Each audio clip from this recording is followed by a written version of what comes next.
And now, ladies and gentlemen, boys and girls, the newly reinstated ELHS Thespian Troupe, number 319, proudly presents Sand Bag Stag Left, or One Dead Dog.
All rise.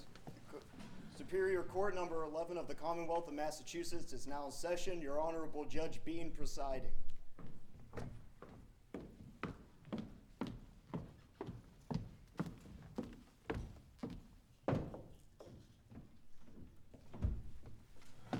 That's Ben. My name is pronounced Ben as in pen, not bean as in bean. Sorry, Judge. Thought I'd kick things off with a little humor. Well, knock it off.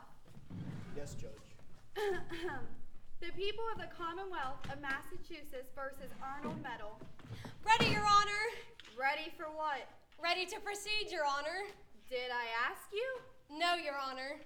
Then you're not ready. Yes, Your Honor. Mr. Sadek, are you ready? Yes, Your Honor. The defense is ready. I have no idea why the prosecution isn't ready.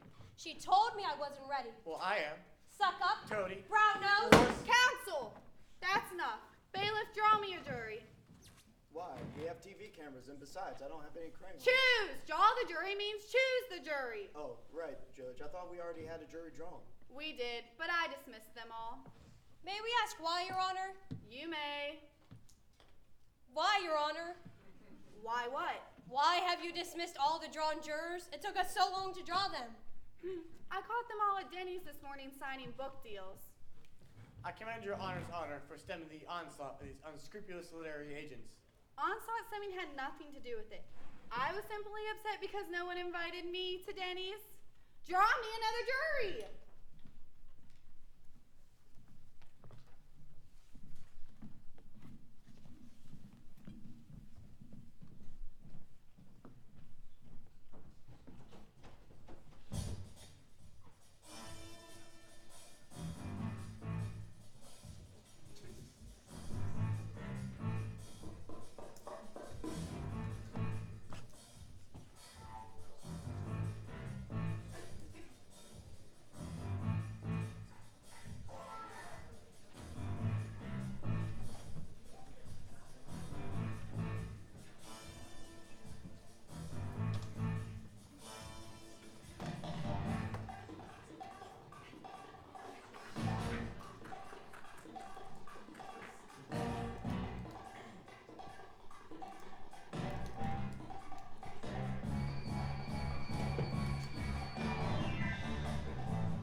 unfortunately. Your Honor, I assume before you swear in these jurors, you'll allow Miss Kling and I to interview them as their viability as jurors?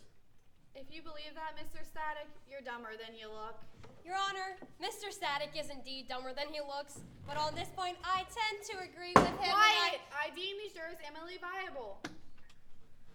Bailiff Swearman. Jurors, please rise. Pretend you're placing your right hand on the Bible and raise your left like so. Do you swear to well and fairly try this case and render the verdict true regardless of how angry you are about our ticket prices, so help you God? Say I do. Have a seat. Ladies and gentlemen, boys and girls, you're the jurors who will try this case. I know that when you woke up this morning, you didn't expect to be jurors. And I know that when I tell you later on you're probably not going to be able to go home with the people you came here with, you're going to be pretty mad. I wish I could tell you that's my problem, but it's not. It's your problem, and you're just going to have to deal with it. In the meantime, you'll try this case. At its close, you'll retire to our jury room, which has a small refrigerator stocked with Diet Pepsi and Doritos, and you'll vote upon the verdict. I instruct you to listen to the testimony carefully and do what you can to ignore Mr. Stag's tasteless wardrobe and pronounce your judgment to the best knowledge of your hearts and minds. You are to determine whether the defendant, Arnold Metal, seated over there in the tasteful blue suit, with a dated but dynamic tie, is guilty or not guilty, beyond reasonable doubt, of the murder of his wife, Amelia Metal, heretofore occasionally referred to as the deceased. People, honest to God, I don't have a clue. Mr. Static, will you advise your client that any such further outburst will force me to hold him in contempt? Any such further outbursts will force the judge to hold you in contempt. Gotcha. The district attorney may now proceed.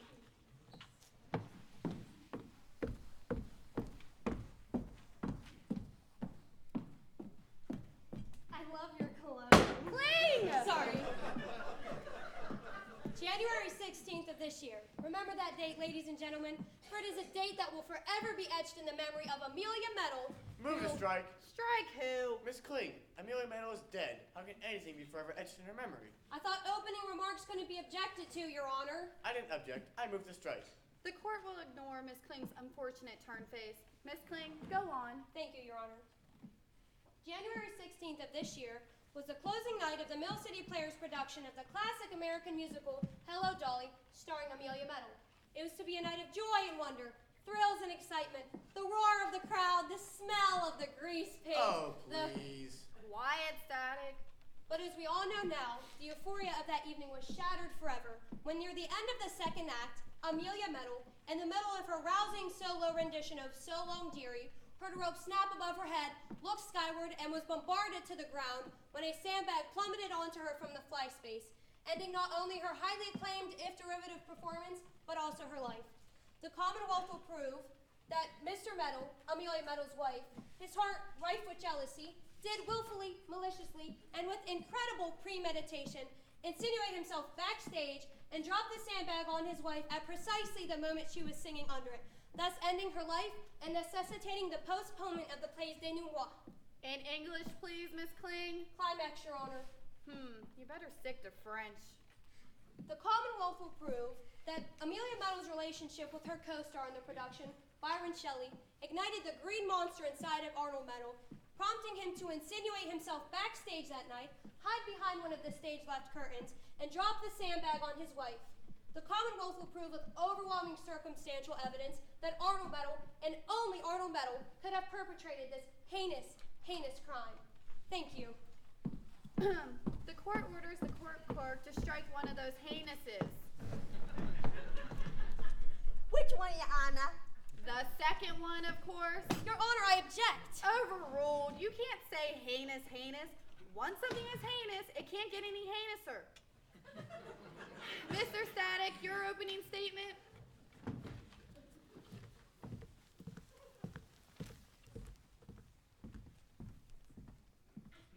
Ladies and gentlemen of the audience. Static! Jury, sorry. Ladies and gentlemen of the jury. Let me tell you what my client does for a living, then you can decide whether or not you think he's capable of murder. My client, Arnold Metal, is one of the most respected undertakers in this city. Yes, day after day after day, he puts people in the ground. He eats, drinks, sleeps, death. Why would a man like this seek out more death? He gets all the death he wants at work.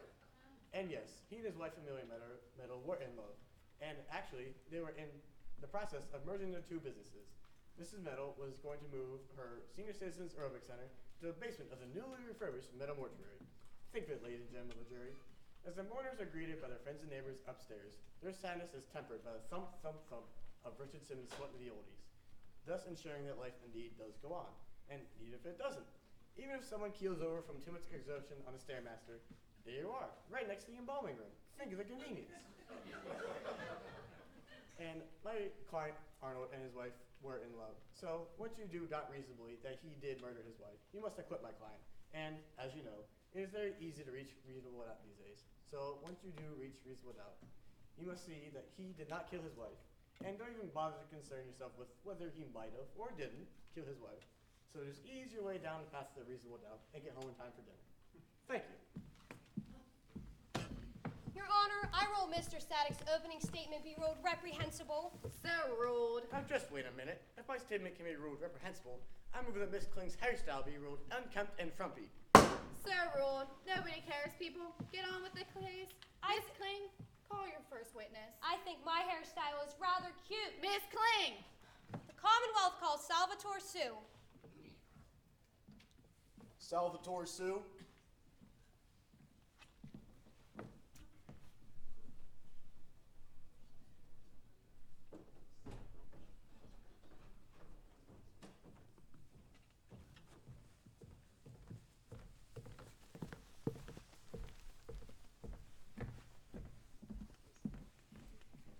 Place your right hand on the Bible and raise your left, please. Do you swear to tell the truth, the whole truth, and nothing but the truth? So help me God? That too. I do. Have a seat. Kindly state your name. Salvador Sue. Mr. Sue, what is your current occupation? I'm the medical examiner for this county. And in the course of your duty, what were you called upon to do on the night of January 16th of this year? Well, I got the call at around 6 o'clock. I was eating dinner at the time. Then I turned on ESPN. Me and the wife like that, you know? Watched that for a little bit, turned on Jeopardy around 7 o'clock. Mr. Sue, later that night. Oh, when I got the call to go check on that lady that got crushed by that sandbag? Yes, Mr. Sue, yes. Tell us about that. Well, I got the call at around 10:15. I remember because of Quincy we went Mr. on. Sue, And when I got there, I was rather upset. why's that? They made me buy a ticket. What? And that's all well and good, but I got there well into the second act, and they charged me full price. Mr. Sue, what can you tell us about the condition of the body? Crushed. Very, very crushed. And in your estimation, how long had Amelia Meadow been dead when you examined her body? Still sweat on the body, so it could have been longer than 10, 15 minutes. So you could say that the plummeting sandbag and the plummeting sandbag alone caused the death of Amelia Meadow? Well, I can't be sure the name brand of the sandbag plummeted or not, but whatever it was, sure crushed the hell out of that lady. Thank you, Mr. Sue. Mr. Static. Your witness.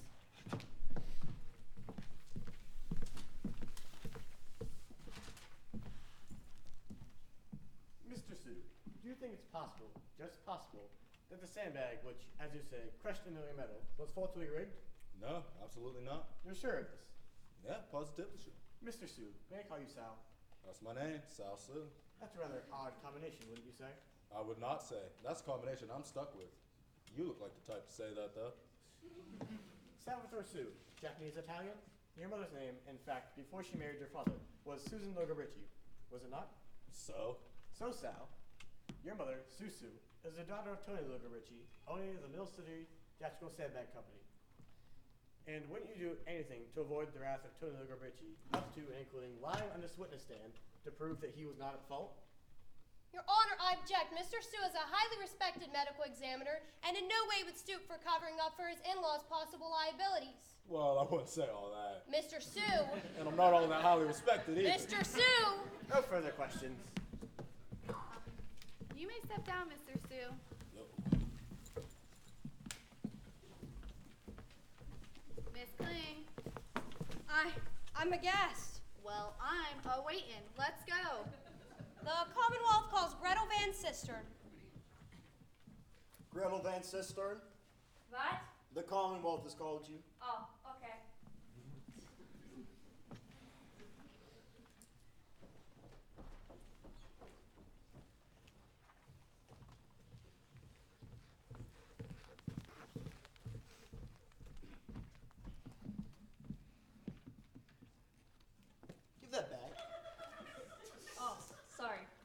place your right hand on it and raise your left.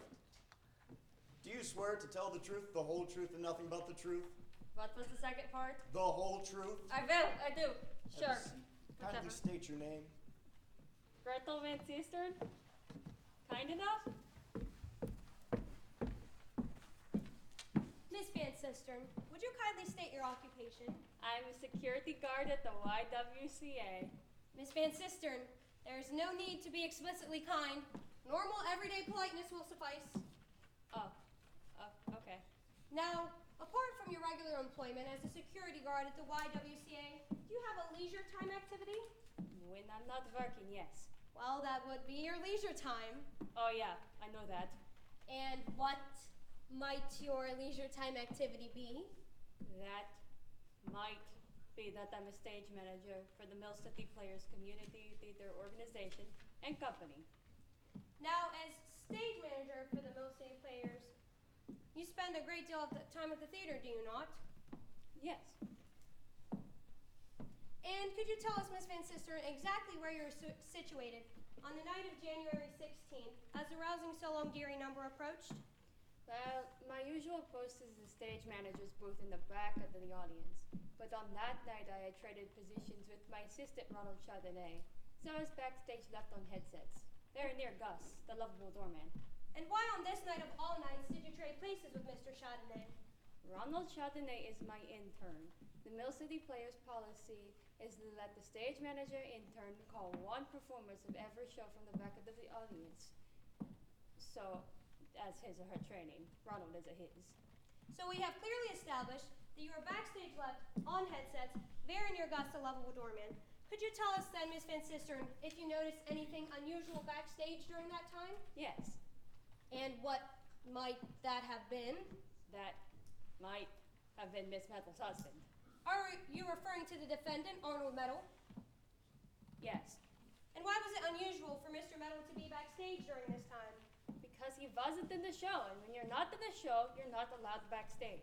And as stage manager, did you not advise Mr. Metal of this restriction? If you mean, did I tell him to get his butt out of there? Then yes, I did. And when you told him to get his butt out of there, did he? I think he got his butt out of there. You think? Aren't you sure? No, I had a cue coming up. Miss Metal was supposed to ring the keys in the cash register during the number, but the cash register that we borrowed from the Mill City Walmart was busted. So I had to ring my backup ringer, which he hit the keys. But you did ring your ringer, did you not? I have never missed a cue in my life. Could you tell us then, Miss Van Sistern, what happened on stage immediately after you rang your ringer? Immediately after, Immediately after. I reeled off about 6 swear words. Good ones, too. What? Why? I scraped my thumb on the ringer. I like a son of a gun. What happened on stage immediately after that, Miss Van Sistern? Oh! Amelia Metal got crushed by the sandbag. And in your estimation, would you say there was plenty of time for Mr. Metal to get to the sandbag rigging, release the sandbag, and get his butt out of there in that time? Yes. Thank you. Your witness.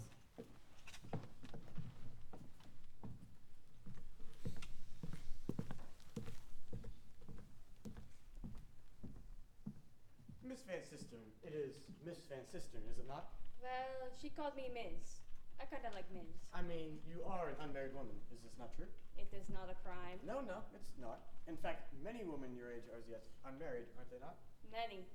I could give you a list. Was the night of the January 16th performance of Hello Dolly the only night you had swapped positions with your intern, Ronald Chardonnay? No. How did you know that? It is my job, Miss Van Sistern, to sift out the lies and to unbend the truth. Objection. Why? Argumentative. I take issue with that. C. Static. No further posturing. Not even this No. or this. Absolutely not. Proceed with the questioning. Miss Van Sistern, is it safe to say that you have positioned yourself that you've left for not only the closing night performance, but also for the entire final weekend of performances? Is it safe to say? Yes. I mean, if it's safe to say, what do you mean, like someone's gonna shoot you? Besides, you just said it. I mean, Miss Van Sistern, were you backstage left for not only the closing night performance, but also for the entire final weekend of performances? Because you were sweet on Randy Thistle, who's in charge of raising the curtain. No. And also, Miss Van Sistern, isn't the only reason you're on the prosecution's witness list is to verify Mr. Meadows' alleged appearance backstage.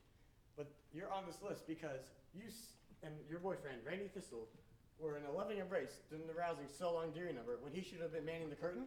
No, that's not true. I told you I was ringing my ringer. Are you sure it wasn't Randy ringing your ringer? No, it's a lie. Is it a lie, Miss Van Sister?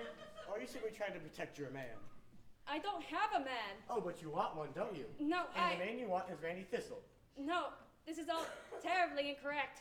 How is this so terribly incorrect, Miss Van Sister? Because we're waiting, Miss Van Sister. I like girls. What?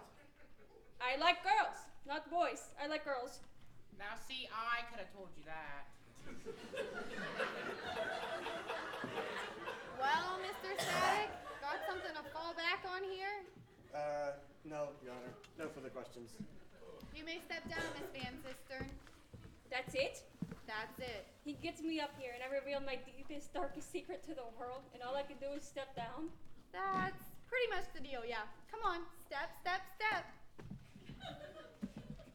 Boy, the defense really botched that one up, didn't it? I object. Why, you did, didn't you? Well, I guess so. So, sit down. Miss Kling, call your next witness. The Commonwealth calls Ginger Rail. Ginger ale? I'll have a Diet Coke. Quiet, Metal. Or you couldn't resist.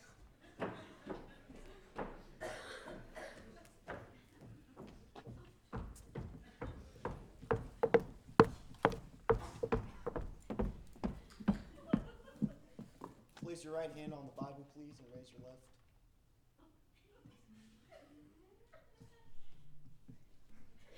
Do you swear to tell the truth, the whole truth, and nothing but the truth? So help me God, and like everybody else. Have a seat. Kindly state your name. Ginger Rail. Miss Rail, will you please verify for the court where your first name ends and your last name begins? All right, well, my first name ends after Ginger. My last name begins with Ray as in Rail. R-A-Y.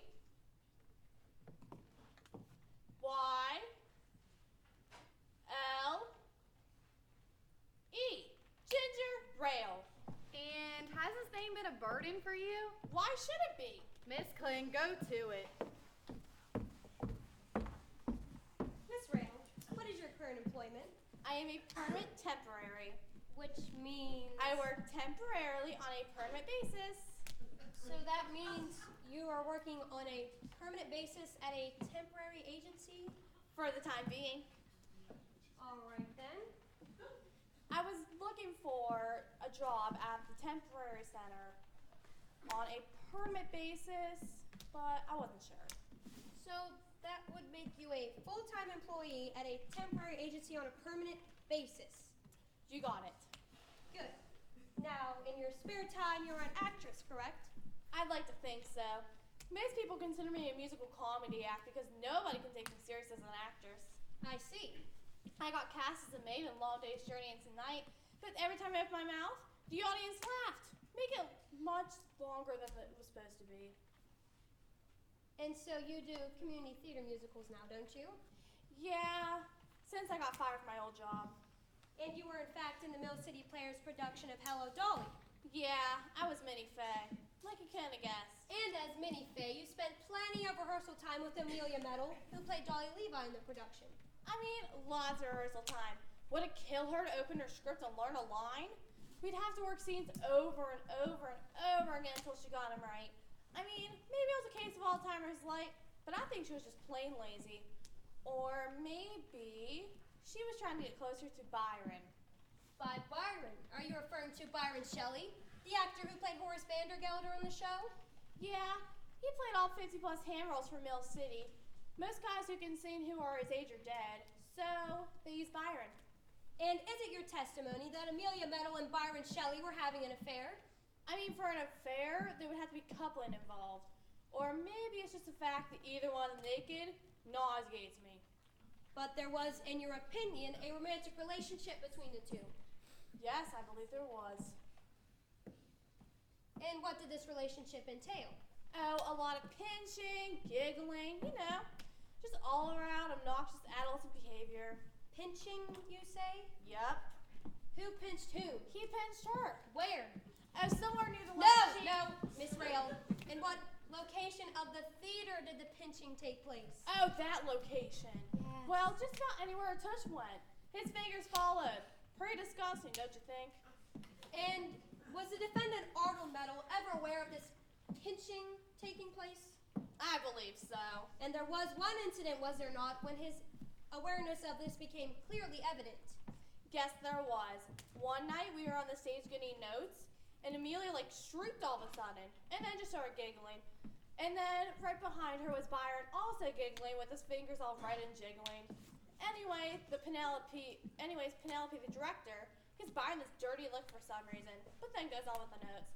About 30 seconds later, a copy of the Wall Street Journal comes flying out of the orchestra section and smacks Mr. Barrow right in the head. Or no, I'm sorry, it smacks Byron right in the head. Very sorry. And Mr. Meadow was in the orchestra section, completely asleep, not moving.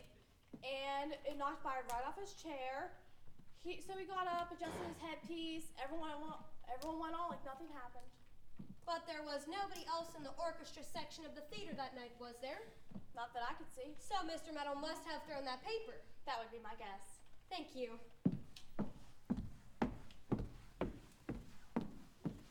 Your witness.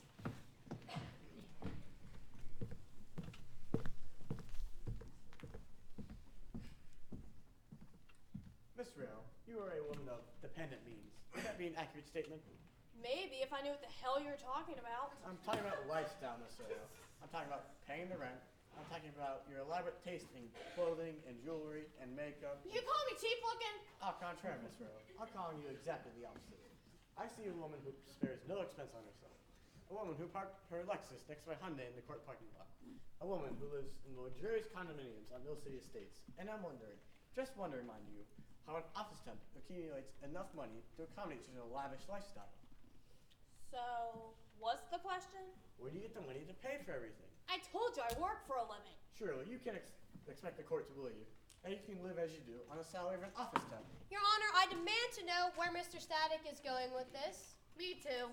If the Commonwealth can wait for one moment, I think the Commonwealth will see exactly where this is going. The Commonwealth is afraid, Your Honor, that if it waits for one more question, the defense may reveal something that will destroy the credibility of this very important prosecution witness.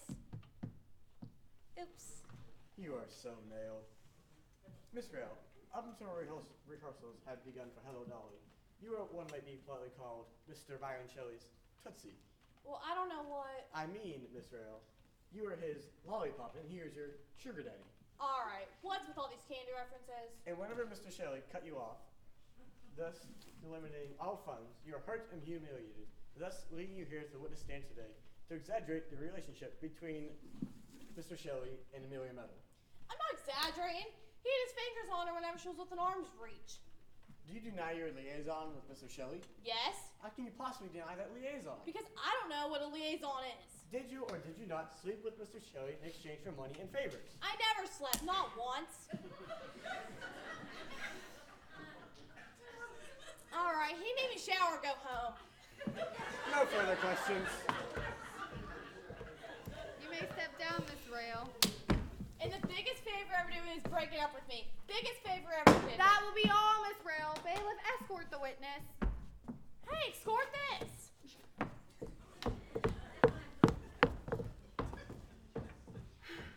Miss Kling. The Commonwealth calls Mrs. Byron Shelley. Mrs. Byron Shelley.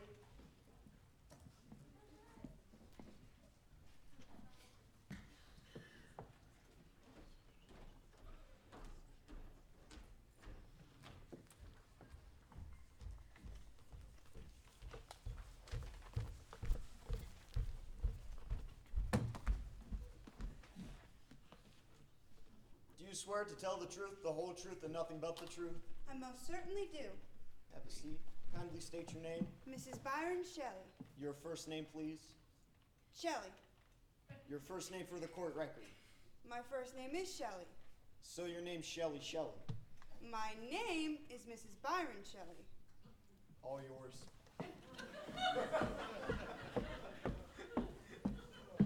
Miss Shelley, I know this is going to be difficult, but I must ask you a few very personal questions.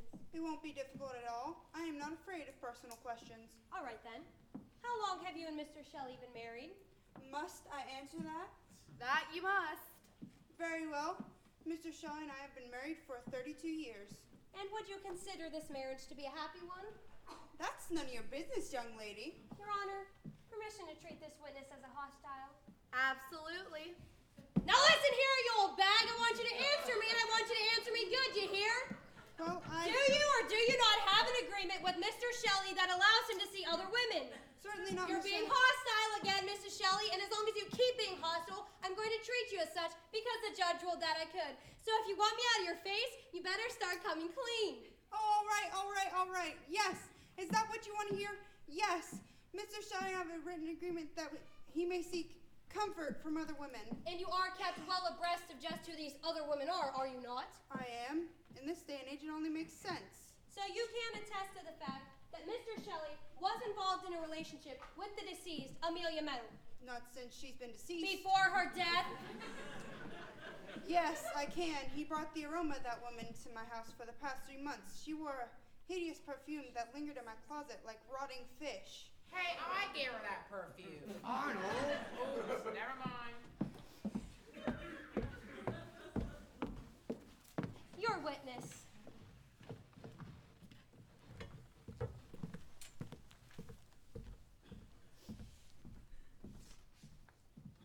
Mrs. Shelley, in regards to the written agreement with your husband, what did you receive in return from letting him seek comfort from other women? That's none of your business, young man. Your Honor, permission to become hostile with the witness. Absolutely. She's the prosecution's witness. Treat her as hostile as you want. Make her squirm for all I care. Oh, no, lady, spill it. What did you get from Byron in return as what you described as his no holds barred philandering? Surely, Shelley, Mr. received big time reciprocation as such an allowance as you gave your husband. I don't... Don't shilly me. Mr. received something from him, didn't you? No. No? Nothing. Nothing? Well, Well, there was this one little thing. what was this one little thing, Mrs. Shelley? I don't think I... Tell the court, Mrs. Shelley. I couldn't Tell possibly... the court. We're all dying to know what you got from your husband and letting him, in return for letting him fool around. The clicker! The what? The clicker. The remote control for the television. Before our agreement, he would sit there, hour after hour, jumping from channel to channel, never stopping for 1 or 2 seconds, never allowing me to choose a program. From the time our cable was installed until the moment our lawyer wrote up the agreement, I never saw one television program all the way through. People kept telling me how cute that little kitten was at the end of the Mary Tyler Moore show, but I never got to see it. Byron had clicked 10 or 12 times by then. I couldn't take it anymore. I said to him, Byron, what can I do to get that infernal clicking thing away from you? His eyes lit up. He said, let me vent my frustration outside the marriage. Well, I hardly had to think about it. Not only did I get the remote control, I also got the TV to myself most of the time. A real no-brainer, so I signed the agreement. And is it fair to say, Mrs. Shelley, that you would do anything to keep control over that little clicker? Well, anything may be an exaggeration. Is it an exaggeration, Mrs. Shelley? Or would you do anything, up to and including committing perjury, to keep control of that clicker in your pudgy little mitts? Your Honor, I demand to know what Mr. Static is insinuating. Mr. Static is insinuating that Mrs. Shelley lied about the smell of Amelia Meadows' odorous perfume in her closet, and she is simply trying to verify her husband's relationship with Amelia Meadow, thus keeping him his reputation as a authority intact, keeping him out of her living room and far, far away from her precious little remote control. That's outrageous! I know. I gave it a shot. No further questions. You may step down, Mrs. Shelley. How dare he sully my reputation? Well, you did a pretty good job of sullying your reputation all by yourself. Well, I never. Well, I'm not surprised. I am beside myself. Try Jenny Craig. Step down. Miss Kling, who's next? The Commonwealth calls Edwina Berry. Not Edwina. I'm warning you, Meadow. Oh, geez, this isn't fair. Arnold, please. Edwina Berry?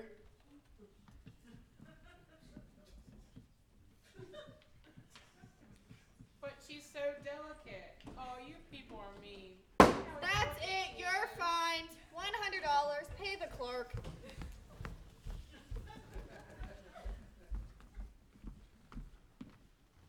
You take discover?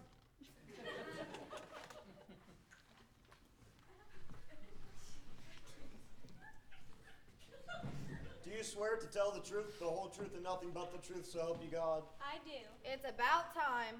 Kindly have a seat. State your name. Edwina Berry. Thank you very much. You're welcome. You're very kind. I do what I can. I appreciate your courtesy. I was only trying to make you comfortable. I'm grateful for your... Enough with the thanking. Mr. Static. Miss Kling. Miss Berry, what is your current occupation? I'm an assistant undertaker. And whom do you assist? Mr. Metal, And how long have you been assisting Mr. Metal? 44 years. 44 years? This Thursday, yes. Miss Berry, how old are you? 51. So, that means you have been Mr. Metal's assistant since you were 7 years old. That is true. This is so embarrassing. Could you explain that, please? I mean, given the fact that Mr. Metal himself is only 53, and he's only been in the undertaking business for 25 years, how could you possibly have been his assistant for 44 years? Well, you see, I didn't get paid until 25 years ago.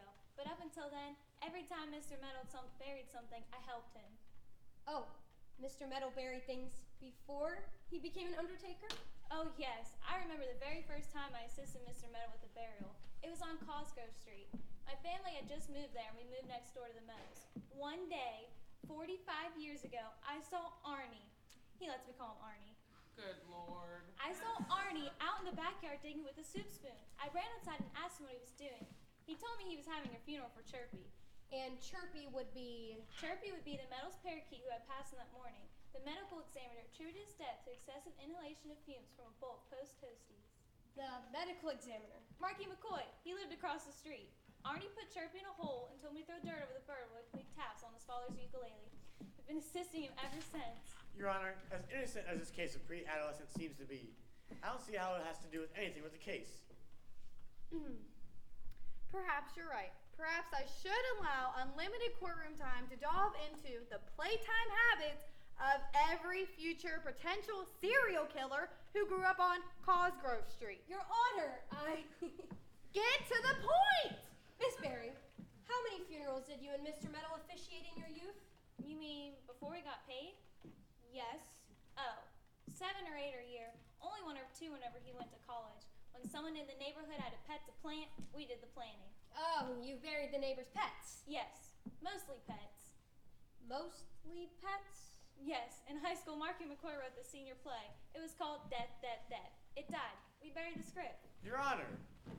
Now, Miss Berry, isn't it true that when you and Mr. Metal buried the neighborhood pets and the occasional lousy play, that you did not utilize anything resembling a casket? Yes. So, what type of container did you use to bury your parakeets and goldfish and hamsters? I'd rather not say. Miss Berry. Mr. Metal has been so Miss good Berry, to me. answer the I'm question. very delicate, Miss you see, Berry. and he... And what- Sandbags! Sandbags. We buried them in sandbags. I'm sorry, Arnie. That's all right, Chuck. That's our nickname. You couldn't help it. They're just mean. And isn't it true, Chuck, that even now as professionals, the sandbag is part of the ritual you and Mr. Metal have created for your burial services? That even though Mr. Metal's mortuary is state-of-the-art and up-to-date and offers ridiculously expensive prices to its customers, Hey! isn't it true that, for old time's sake, you always bury a sandbag with your clients?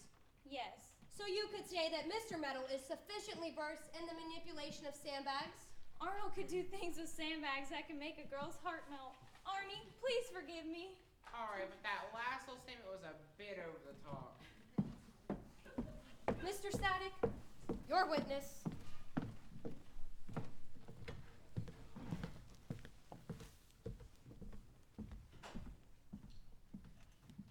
Miss Berry, do you believe that Mr. Static has it in him to drop a sandbag on anyone, much less his wife? No, I do not. Do you believe that Mr. Metal has it in him to murder anyone? No, I much- do not. Do you believe that Mr. Metal has it in him to drop a sandbag? No, I do not. I wasn't finished yet, Miss Berry. Sorry. Do you believe that Mr. Metal has it in him to cause any sort of physical mayhem on any member of the human race?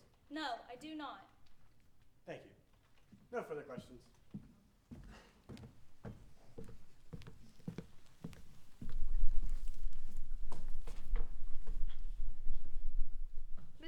Any further questions to ask?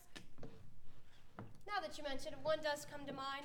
I thought you might. Proceed. Miss Barry, are you in love with Mr. Metal? Head over heels. Have been since I was 7. Oh, jeez. Thank you. You may step down, Miss Berry.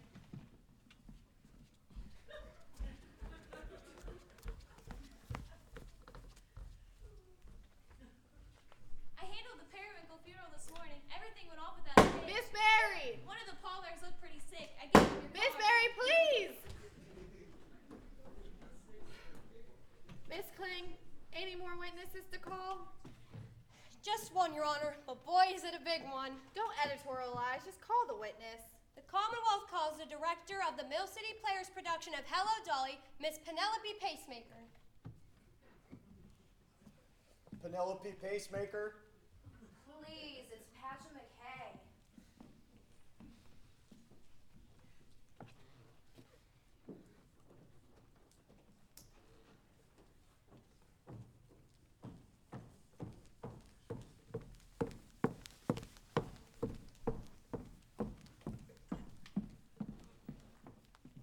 Do you swear to tell the truth, the whole truth, and nothing but the truth, so help you God? What is there but truth? I don't know. I awaken each morning under oath. I'm sure. Sit down. Kindly state your name. Penelope Patrick McKay.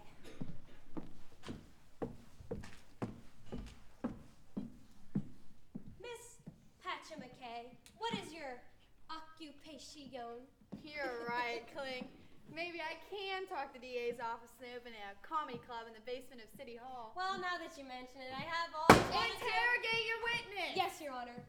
Miss Patch McKay, what is your occupation? I'm the artistic producing managing director of the Mill City Players Theater Company. Objection. That is not her occupation. That Sit is her down, avocation. Mr. Static. You'll have your chance to cross-examine. You promise? Sit down, you desk lamp. Just you wait, little missy. Now, as artistic producing managing director of the Mill City Players, you spend a great deal of time at the theater, do you not? I do.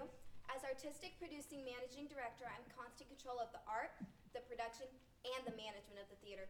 I'm burdened with the weight and the scope of the creative flow of our output. So it is not uncommon, then, for you to be at the theater, even after a show is well into its run? You mean my actual physical presence? Yes. Because as artistic producing managing director, my, how shall I say, spirit is always at the theater. My aura is pervasive. I think I saw that on the men's room wall. Quiet, Metal. Withdrawn. Your actual physical presence, Miss Patch McKay, it's not unusual for you to be at the theater, even after a show is running? That is true. It is my responsibility to monitor the many and varied cogs of the eternally whirling wheel that is the Mill City Players Theater Company. Not a curtain is raised, not a cheek is dappled, not a flat is made erect. That is not overseen by me personally. Well, wouldn't this become a bit unnerving for the company members? If they were aware of your presence every minute of every hour as they worked at the theater? Who said they were aware of my presence? They're not always aware. Not always. Most times I oversee dressed as I am now. Other times I adopt a disguise. Ah, you disguise yourself as you check the proceedings of the theater. I do. In addition to being the artistic producing managing director, I'm also an accomplished actress. Would you like to see my headshot and resume? No, thank you. That goes double from this table. Yeah, no thanks. Miss Patch McKay, now that we have established your penchant for overseeing the theater in disguise, I would like to ask you if you were, in fact, backstage at the theater on the night of January 16th of this year. I was. I object! To what? You're the one asking the questions. You got the answer you were looking for. What in heaven's name are you objecting to? The audience! There should have been a gasp from the audience at Miss Patch McKay's revelation. I object. I refuse to continue questioning this witness until you order a gasp. They warned me in the DA's office you needed a vacation. I had no idea how badly. Your Honor, I demand you order a gasp. Oh, all right. Anything to get this thing rolling. Members of the gallery, when Miss Kling repeats her question to Miss Patrick McKay and Miss Patrick McKay answers it, I order you to gasp. I'll give you a signal. When I do this, you gasp. I object. Overruled. Miss Kling? You were backstage on that night? I was. You happy? Yes, Your Honor. You loony bird. Now, Miss Patch McKay, who were you disguised as all this night? Since it was closing night, I wanted to make sure that actors and stagehands weren't planning any silly final performance shenanigans as they are wont to do. You know, mooning each other from the wings, filling on-stage water bottles with vodka, things like that. So I arrived 2 hours early and disguised myself as Gus, the lovable backstage doorman. No way. Way, Arnold, way! But is there not an actual Gus? And if so, how did you get him to agree to this switch? Excuse me, I'm the artistic producing managing director. What I say goes. So I said, and Gus went. So everybody who saw Gus that night was actually seeing you. I say in all modesty they saw Gus. Yes, it was my body, but I'm the consummate actor. I became Gus. I was Gus. They saw Gus. Yeah, but it was really you. Guilty. Now, as backstage, did you notice the defendant, Arnold Metal, on this night? I did. And what was Mr. Metal doing? Lurking. Lurking? Lurking, as if he had something sinister on his perverse little mind. And did he continue lurking? He did, until the stage manager told him to get his butt out of there. Good work, Gretel. And when she told him to get his butt out of there, did he exit out of the stage doors as he was asked? He did not. He did not? He did not. He slithered around the rear curtain, out of my sight. So, did you see anything else unusual happen after he exited? Yeah, moments later, I saw a shadowy figure emerge in the grid in the fly space, making its way over to the stage left sandbag. Could you describe this shadowy figure, Miss Patcha McKay? I can. This shadowy figure was precisely Mr. Metal Titan build, wearing precisely the same style overcoat he was wearing, and sporting the same type of fedora Mr. Metal had sported. Had sported? Where did you go to school? And what then did this shadowy figure do? This shadowy figure made its way over to the stage left sandbag, and then during the bombastic instrumental crescendo leading up to the dynamically staged final moments of the rousing So Long Dearie number, pushed the sandbag off the grid, it plummeted to the floor and demolished my leading lady. Well, why didn't you warn Mrs. Metal? Why didn't you scream? I did scream. My screams went unheeded. They were unheard. You see, we have a very powerful orchestra, and like I said, the instrumental crescendo was bombastic. So, did you see where this shadowy figure went after it dropped the sandbag on Amelia Metal? I didn't. As artistic producing managing director, it was my duty to attend to the performance. So I changed back into my normal clothes, rehearsed the understudy, and prepared for the final scenes to be played. You are a tribute to your kind. That's presuming she has a kind. Quiet, Metal. Unfortunately, the paramedics wouldn't let me move Amelia's body so she wouldn't be trampled during the curtain call. Not that it would have bothered her at that point. Still, I had to postpone and refund. I hate to refund. Don't we all?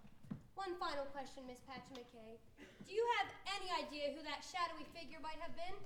Wouldn't this all be dramatically anemic if I didn't? Who was it, Miss P? I have no doubt in my mind that the shadowy figure I saw that night was the defendant, Arnold Metal. Need a gasp? No, Your Honor. This hushed silence speaks volumes.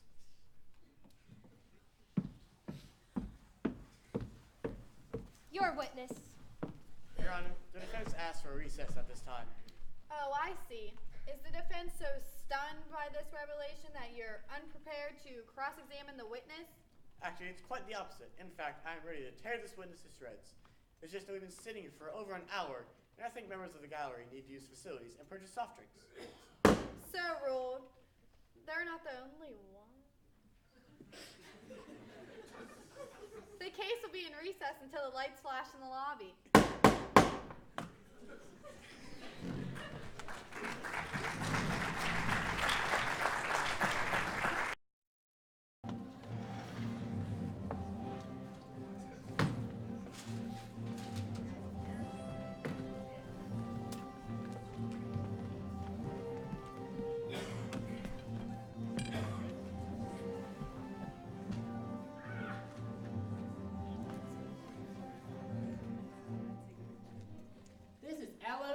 Reporting live from Mill City Superior Court.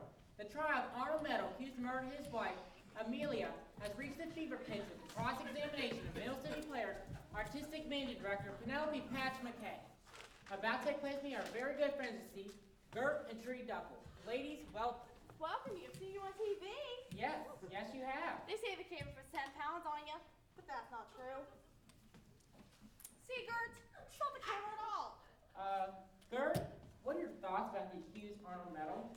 He's a creep. Oh, she's just saying that because Arnold tried to save her out on a pre-burial plan. Is that true, Gert? He stipulated a clause that said if I didn't die within 6 years of signing, the cost doubled. So you're telling me that in order to avoid paying twice the amount of burial, you have to... That's right. He called it the Kevorkian clause. Ladies and gentlemen, this is the accused Arnold Metal, who most probably did murder his wife, but is trying desperately hard to get away with it. Mr. Metal, most of our viewers believe that you're the killer. How do you manage to live with yourself? I managed just fine, Toots. It took a kind of unhatched chickens, okay? I'm going to prove I didn't do this thing. And if you can lay off interviewing gonorrhea bats like this, I'd have a much better reputation among your viewers. You're a swindler and a money grubber. And you're a septuagenarian. Don't call her that, you! Oh, ladies and gentlemen, I see the judge returning back to the courtroom. Let's get back to live coverage.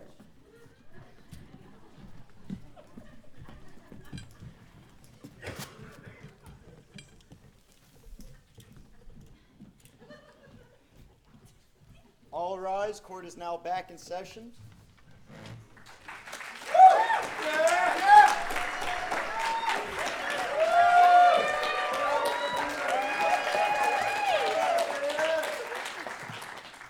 Oh, my.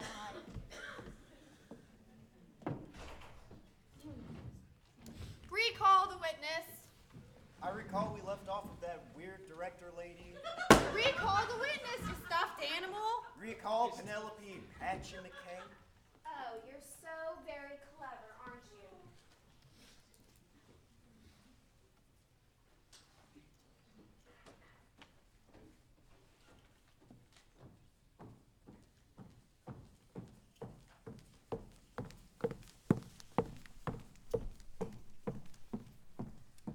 Remember, you are under oath, Miss Patchy McKay.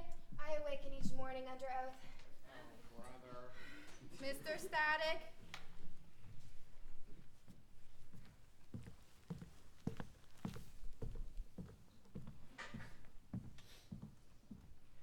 Miss Patrick McKay, what is your occupation again?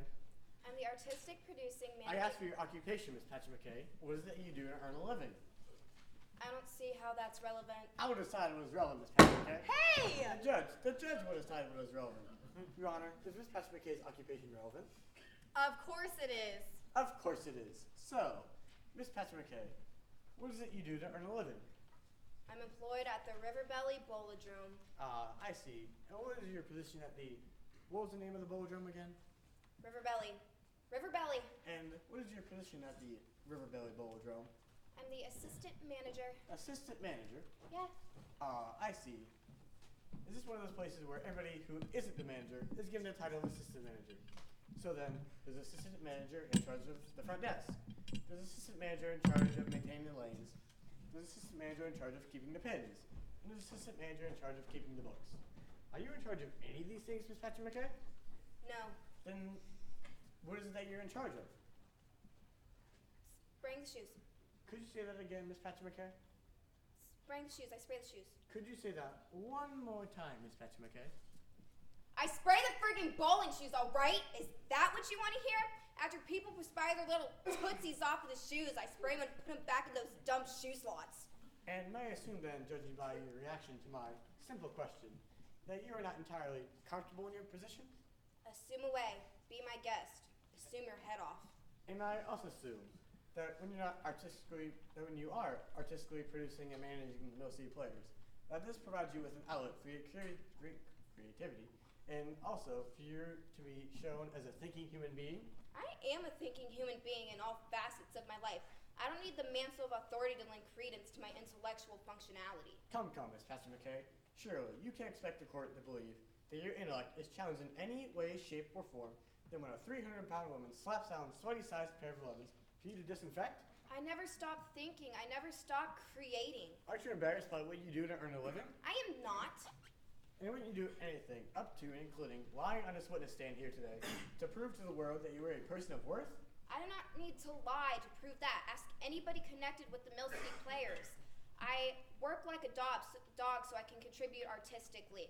And I tell the truth in my art and in my work. I tell the truth at all times. And I'm telling the truth when I say I saw Arnold Metal drop that sandbag on his wife. One of those hushed silences, eh? Got anything else to fall back on? No, Your Honor. No further questions.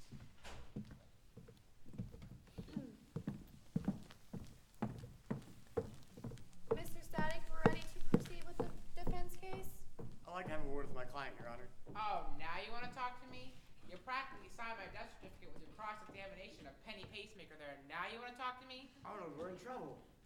Oh, why don't you tell the whole world? Somebody call CNN. Static thinks we're in trouble. Speak up. I don't think the Statties heard you loud enough. Go on, call your next witness. We're dead anyway. The defense calls Harriet Beecher Metal. You're starting with my mother? We need her as a character witness. Oh, she's a character, all right. Harriet Metal?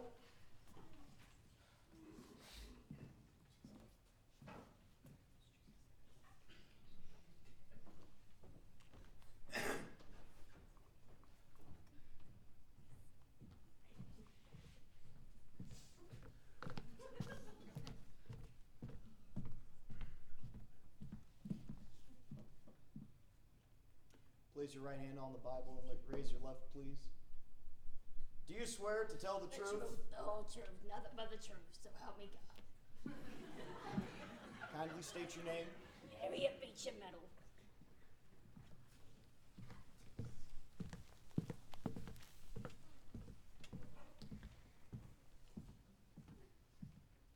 Mrs. Metal, would you please state for the court what your relationship is with the defendant, Arnold Metal? He is my son. And you are his mother. That's the way it works, Sherlock. And would you say Arnold is a good son? Absolutely. A great kid. A weird kid, but a great kid. Let's just stick with how great a kid he is, Mrs. Metal. He was a great paper boy, too. Man, could he wad up a newspaper and fling it. He is a little nutso, though. There's no getting around that. In all the time that you have known him, which his entire life, You went to school for this, I bet. in all that time, have you ever known him to cause any sort of harm to any human being? Nope. That's a no then. You got it. It's entirely possible that he's bored more than a few people to death. So then you don't believe that he murdered his wife? No. Thank you. No further questions. Of course, that fat-headed witch that he married now. That's somebody anybody can murder. You're a witness.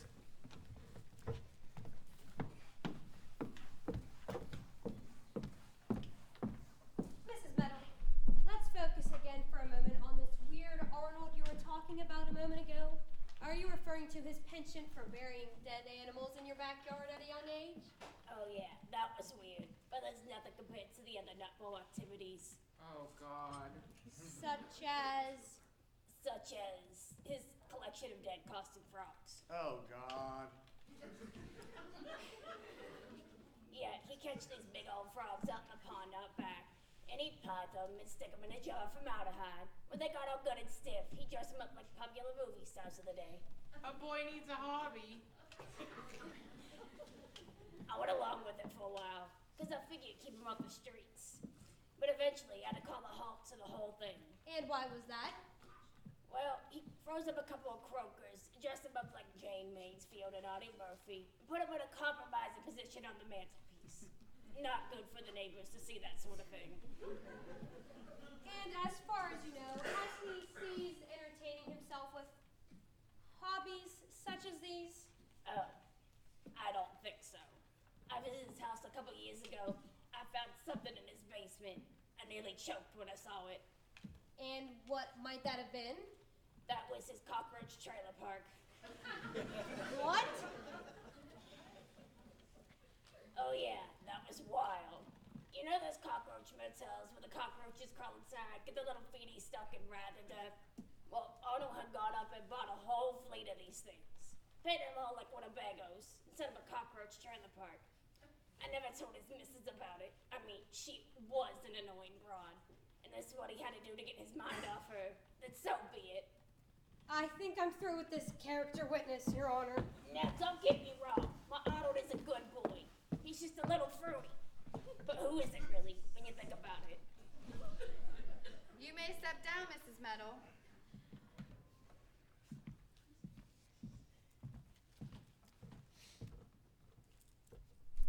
Oh, hey, you gotta smoke. That will be all. Mr. Static, who's next? The defense calls Dora Glockamora. Dora Glockamora?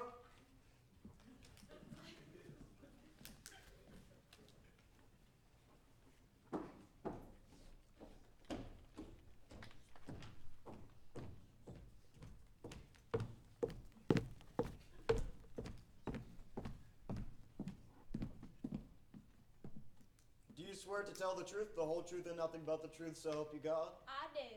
Kindly have a seat. State your name. Dora Glockamora.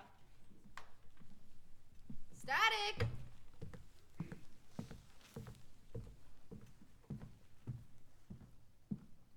Miss Glockamora, how are things this fine day? Oh, as well as can be expected under the circumstances. And what circumstances might those be? Well, I just can't believe someone as sweet and gentle as Mr. Meadow is accused of such a terrible crime. How do you know my client? I know him only as a friend. I've seen him at the theater with Amelia. So then you are also a member of the Mill City Players? I am. I play Irene in Hello Dolly. Irene Malloy, a statuesque beauty who plans to wear ribbons down her back. This summer, yes. How do you characterize my client? I found him to be a wonderful man. A man's man. A woman's man. The kind of man men want to be. The kind of man men who want to be men emulate when they want to be men's men. And why did you find him in this way? I would watch as he sat in the theater waiting nightly for Amelia to finish rehearsing. He would sit there rehearsal after rehearsal, and no matter how bad Amelia would be, no matter how many lines she blew or musical notes that she destroyed, never once did he grimace or react in a negative fashion. I thought this took enormous self-control. What it took was earplugs. Quiet, Meadow. He struck me as a nice man, a very nice man, a man who loved his wife and would never lift a hand to her. Thank you. Take a crack at this one.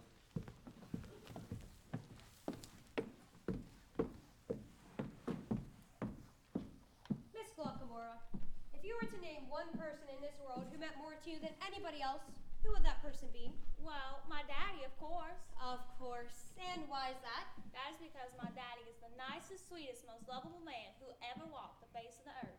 Was? Did you say was the nicest man? Yes. Because your daddy is a dead daddy, isn't he, Miss Glockamora? Please don't And now, say that. anytime you encounter any man over 50, you immediately attribute your daddy's niceness to them, do you not? Well, what's wrong with that? My daddy went away. I need my daddy. I love my daddy. Mr. Meadow reminds me so much of my daddy. I wish you people would just leave my daddy alone. I mean, Mr. Meadow, leave Mr. Meadow alone. I'm through with this witness, Your Honor. You sure know how to pick them, don't you? You may step down. Your Honor, I object. Why? My client is badgering me. All right, that's it. You're fired. What? You're gone. You're canned. You're tostamente. Your Honor, I like to represent myself from this point forward. That's your right. You're darn right that's my right. Arnold, I strongly recommend you reconsider. And I strongly recommend you reconsider another job. There's always room in the food industry. Here, let's practice. Repeat after me. You want fries with that? Your Honor, this is a travesty. So it fits right in with everything else going on. Pack your briefcase and blow. You're in big trouble now, Buster. Yeah, and your little dog, too. I don't even know what that means.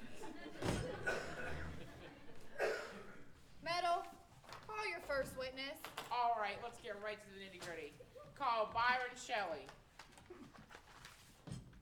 Byron Shelley.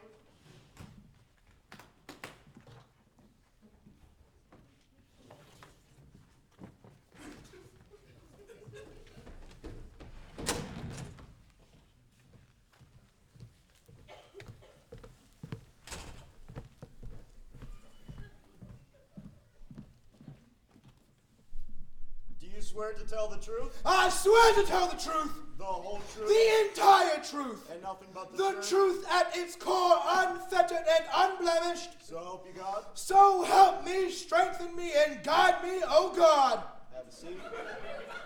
Kindly state your name. Byron Shelley. Can you believe this guy? Hello, Byron. Metal, How's it going? fine. How's the missus? She's fine. Everything's fine. Don't you have something to ask me? That would be I have my something to ask suggestion. you, Byron. Well, get on with it. All right, Byron. You missed the clicker? Pardon me. The remote that controls the TV. You miss it now that little lady's doing all the surfing? What are you asking me? Let me rephrase the question, Byron. When the urge hit you to go back full-time to your wife, to end my wife's constant pissing and moaning and kvetching about everything from who's on Oprah to why you can't make a good-tasting fat-free pizza, tell me, Byron, when all the urges hit you, what did you do about it? What are you talking about? I'm talking about Amelia Meadow and what she could do to a guy's self-esteem if he doesn't turn a deaf ear to her constant moaning and crying. I'm talking about an old fart such as yourself getting his jollies reaching for the occasional pinchful of Amelia, and then realizing one pinchful is worth thousands of words starting on and on and on over dinner until all you want to do is take the gravy boat and stuff it in her craw. I'm talking about having your fail Amelia Meadow and then dropping the sandbag on her. That's impossible. I was on stage during the number. It would take only an elementary theatrical education to know that my character, Horace Vandergelder, is who Dolly sings to during the So Long Dearie number. I know the show, you old windbag, but I also know you'd occasionally slip off and sneak a butt, and I don't mean a cigarette. What are you saying? I'm saying that on the night of January 16th, during the rousing So Long Dearie number, you stuck off stage, crawled up the fly space, then dropped the sandbag on Amelia. That's absurd. That's preposterous. I don't even know how to find a fly space, much less crawl along it. It is well known in my long career in the theater that I do not do anything involving stagecraft or backstage manual labor. Why, in fact, I had just told Gus, the lovable doorman, I said, Gus, it's a darn good thing they don't have a lummox like me working on this complicated show. I see. What do you see? Nothing, no further questions. I demand to know what he sees. Miss Kling.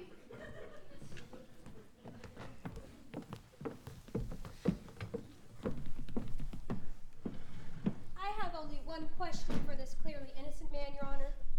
Mr. Shelley, what are your plans for the upcoming season? Well, I plan to play Mr. Kirby in The Man Who Came to Dinner for the Annie Inge Theatrical Company in October. Then I plan to play Mr. Stanley and You Can't Take It With You for the Robert P. Shansky Friends of the Drama in December. Then I plan to play Willie Loman for Death of a Salesman for the Play-by-Players Theater Company. I auditioned on Wednesday, and I'm waiting to hear from them. You didn't get it! I'm free in the spring. Thank you. No further questions, Your Honor. Medal. Your Honor, I reserve the right to recall this witness. I don't think he's given us a straight poop. I resent that. I'm full of nothing but the straight poop. You may step down, Mr. Shelley, but don't leave my courtroom. All right. Medal. I call Gus Swenson, the lovable doorman for the Mill City Players. Gus Swenson, the lovable doorman.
raise your left hand, please. You got that kind of time? Forget it. Do you swear to tell the truth, the whole truth, and nothing but the truth, so help you God? I have no idea. Give it your best. Have a seat. Talk among yourselves.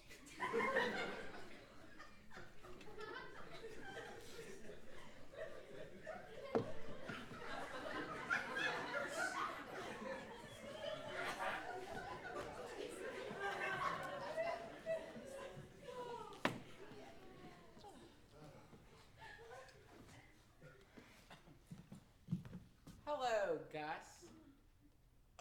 Mr. Meadow, what are you doing here? I'm on trial for murder, Gus. They think I killed Amelia. Oh, did you? Absolutely not. Well, that's too bad.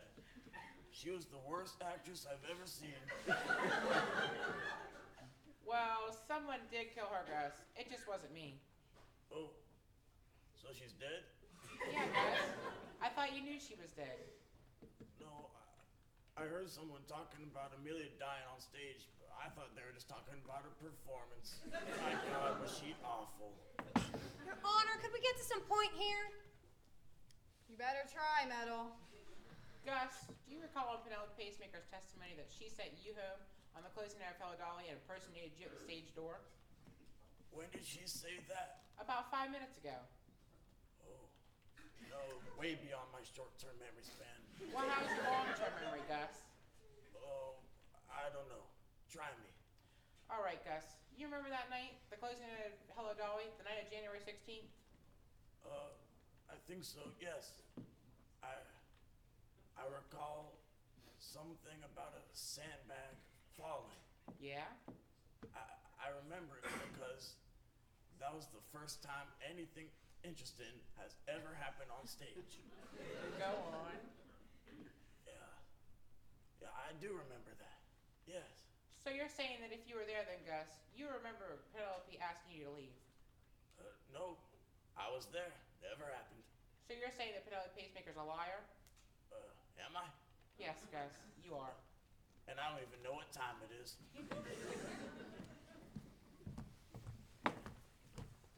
Your witness.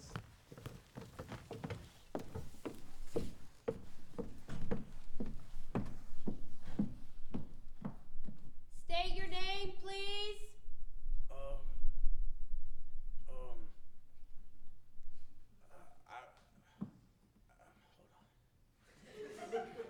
I remember someone saying it.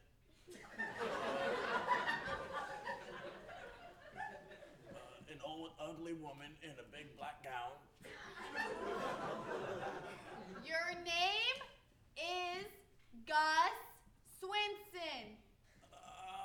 That's it. Mr. Swenson, when was the last time you spoke with Arnold Metal? Who? Arnold Metal. I don't remember talking to him. I try to keep away from him. You never know when he's gonna shove me in a box and throw me in the ground. What if I told you that you spoke with Arnold Metal not 2 minutes ago, right here in this very courtroom? I did? And I didn't try to run like a squirrel trying to protect his nuts?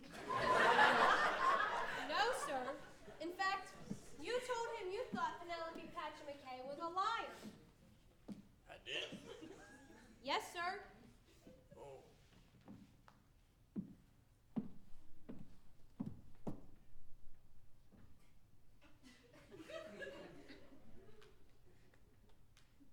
Okay, I give up.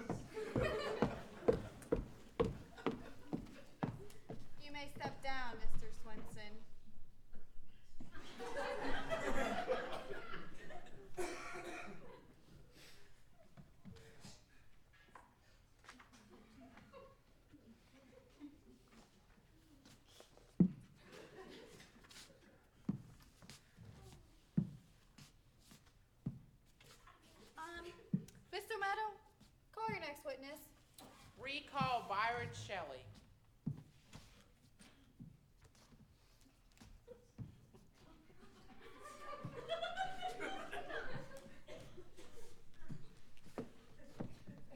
Recall Byron Shelley.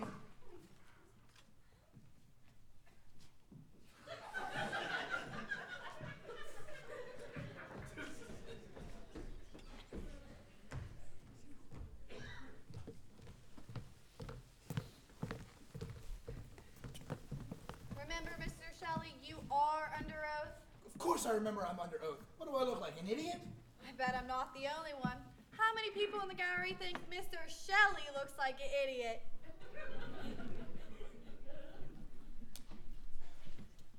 Byron, when I told the court earlier you were telling the truth, I wasn't telling the truth. In fact, you were telling the partial truth. And the truth you weren't telling is far less important than the truth you were. What? Never mind. Byron, in your testimony made not 5 minutes ago, did you or did you not say that you spoke with Gus, the old doorman, seconds before stepping on stage for the rousing So Long Dairy number? Yes, Oh, no. And do you recall in Penelope Pacemaker's testimony that she sent Gus home and impersonated him on that night? Yes, I remember her testimony. And do you recall in my inept questioning of Gus proved beyond a shadow of a doubt that Penelope was in fact telling the truth that she sent him home? Oh, I wouldn't forget your inept questioning. And how do you explain the fact that Penelope, dictatorial director that she is, didn't shoo you away stage right where it just was to take place? Well, I guess she was just trying to be Gus. Since Gus wouldn't do that, she didn't shoo me away. And is it safe to say that you knew Gus was Penelope and vice versa and didn't expect to be shooed away because you two were in cahoots? Gesundheit! No, Your Honor, cahoots. Shelley and Penelope were in throes of an affair and plotted to kill my dead wife. You may gasp. All right, yes, of course I knew it was Penelope. I mean, my God, look at the caboose on her. Hey! All right, and...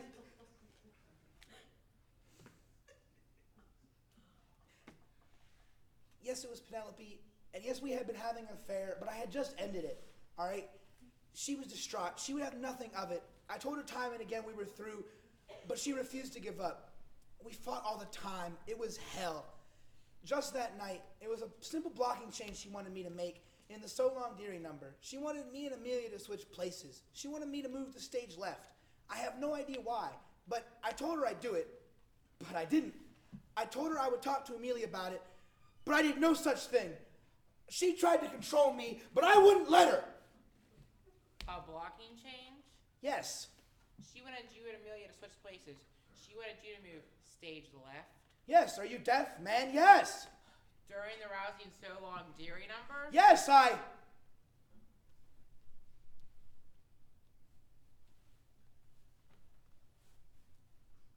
Oh, my God. Indeed, Byron, indeed. Recall Penelope Pacemaker. No can do, Arnie. Byron, Miss Clinton gets another shot at Byron first. Pass. Pass? This guy can convict himself without any help from me. I'm loving this. Oh, all right. Recall Penelope Patcha-McKay. Recall Penelope Patcha-McKay.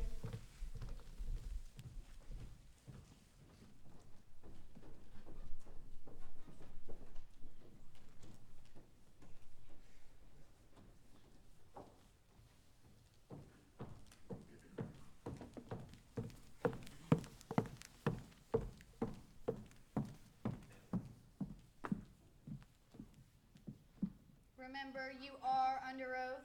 Oh, she awakens every day under oath. Isn't that what you told us earlier, Penelope? I don't know what your game is, Arnold, but whatever it is, I'll be able to play it far better than you. My game is the truth, Penelope. What do you say? Me and you play a little game of truth. True or false? True or false? You and Byron were in throes of a torrid affair. False. False? False. Byron didn't have the capacity to reach Tord. When Tord approached, he fizzled out. So you meant to have an affair with him? So what if I do? I was weak. I was lonely. I sniffed far too many bowling shoes. I was vulnerable, and he took advantage of me.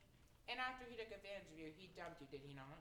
Yes, after I had staged him so everyone upstaged themselves in his presence. After I allowed him to bellow and bluff like Edwin Booth on a bender.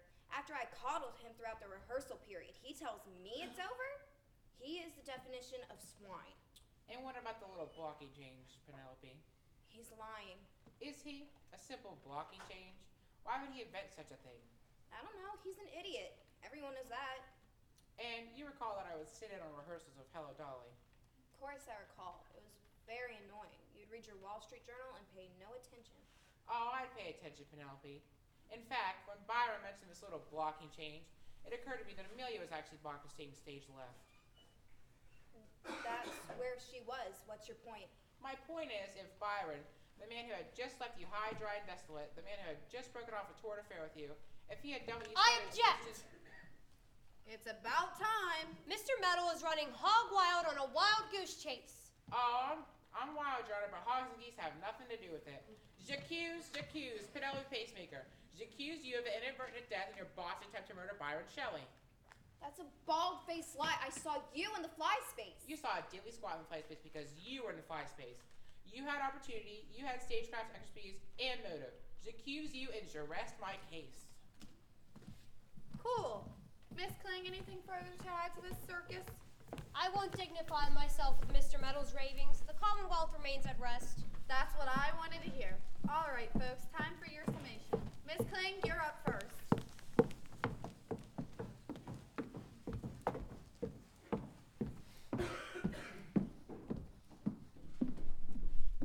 I really love that. Miss Kling! Sorry. Ladies and gentlemen, might I be the first to apologize for the utter ridiculousness of what went on in here today. I mean, we recruit you all to sit in judgment in a high-profile murder case, and what do? We parade in front of you as motley a crew of bozos as has ever set foot in a courtroom. I am deeply sorry. However, as ludicrous as these proceedings may have been, you cannot allow this man, Arnold Metal, to blatantly try and blind you with this grandstand of firing his lawyer, of defending himself, trying to gain your sympathy. We have clearly established that Arnold Metal was backstage on the night of January 16th, waiting for the perfect moment to strike. And strike he did, ladies and gentlemen. Strike he did. Arnold Metal is your murderer. Your decision has been made for you. Thank you. I'll be in the lobby after the Miss show. Kling! Sorry. Metal, your summation.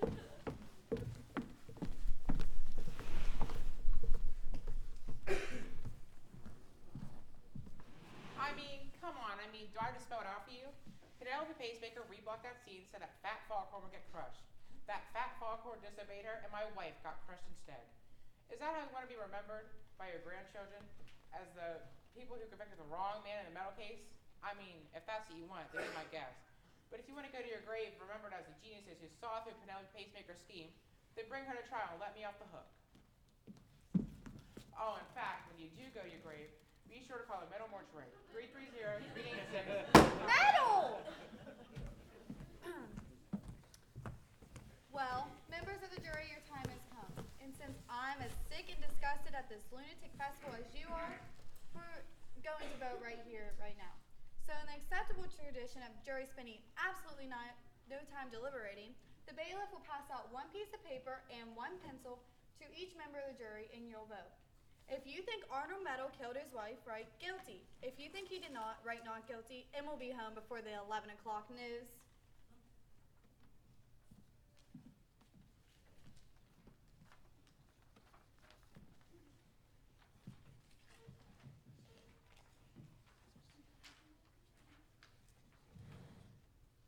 This is just like bad luck, isn't it? Your Honor, I may have been a little hard on the jurors. Do you think I could have another chance to talk to them? Too late, Metal. Your fate is in their hands.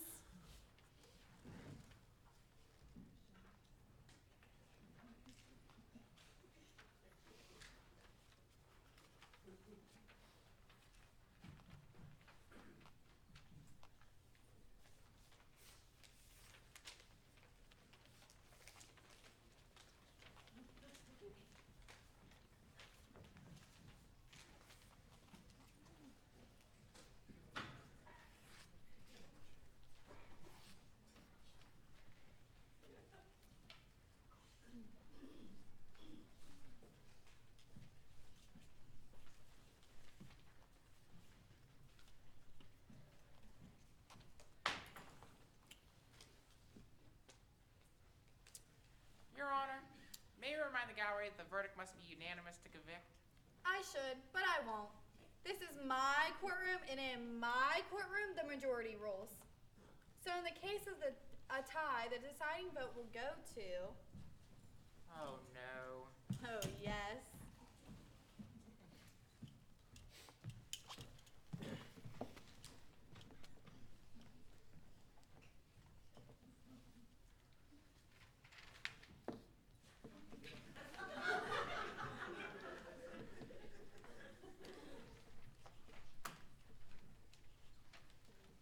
He's a bit nervous. Should be.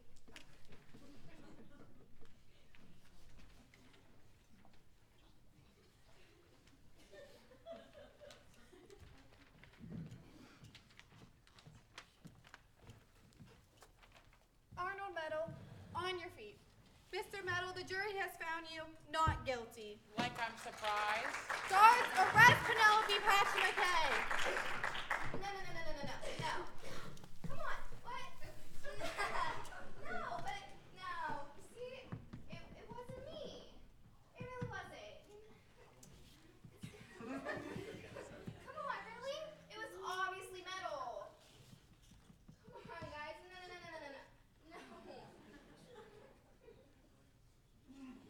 Shelly, why didn't you change that blocking like I told you to? Didn't feel appropriate for the character. May all your bowling shoes give you athlete's foot. Well, members of the jury, your time has come.